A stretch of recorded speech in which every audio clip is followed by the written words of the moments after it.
This is CJ with the very mellow Morris Hayes, keyboard player, musical director, and dare I now call him leader of New Power Generation. That was Prince's former backing band for 23 years. NPG has been reconstituted since Prince's untimely 2016 death. In his absence, Morris is the one always stressing those impossibly high princely standards.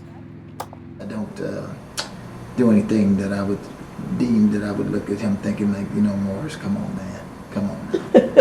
It becomes even more important now that we understand that these are the lessons that he taught us, and we have to adhere to it and try to just do the best we can, and police ourselves and just make sure we always represent 110 like he would. In my interview with Morris, I learned that he thought his impossibly lengthy digits were destined for a different field of creativity. Here's the clue.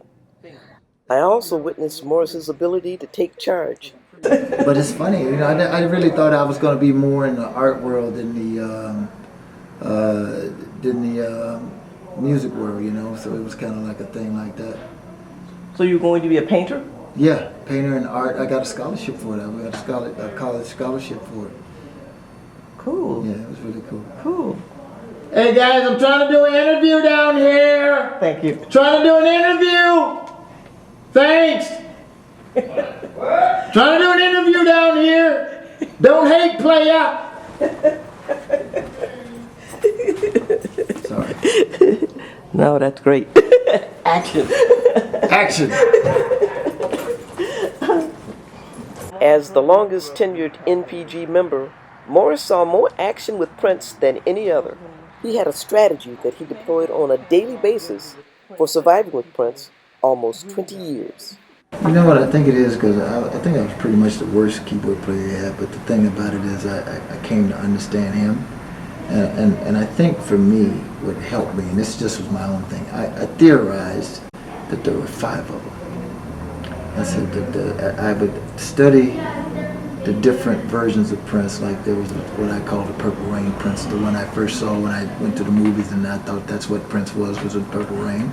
And then when I got in the band, there was this really tough band leader, and I was like, ooh, this guy's mean, like he's rough. That's number 2.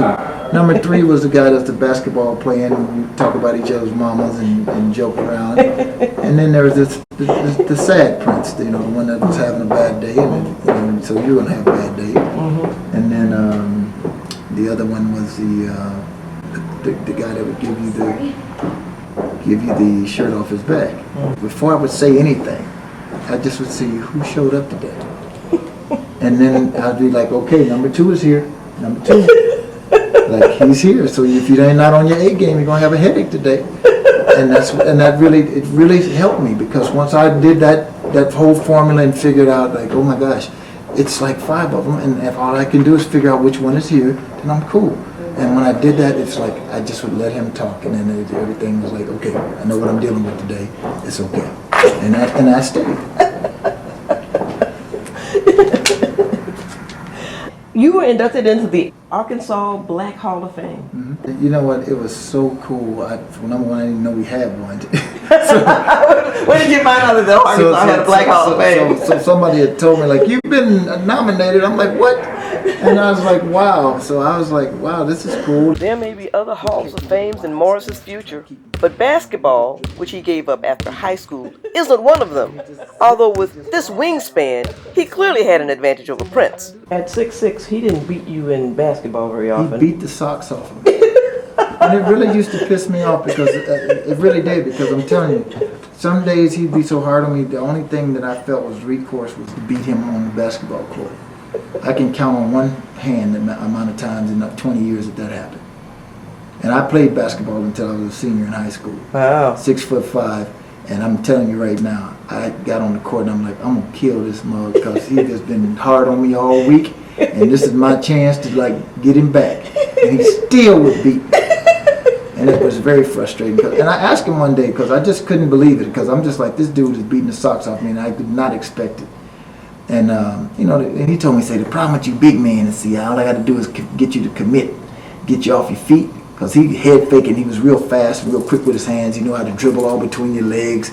He'll catch you with a wide stance to try to keep him from going around. Then he just dribble through your legs, and you do the and then he just zipped, he just gone, you know. And so he knew.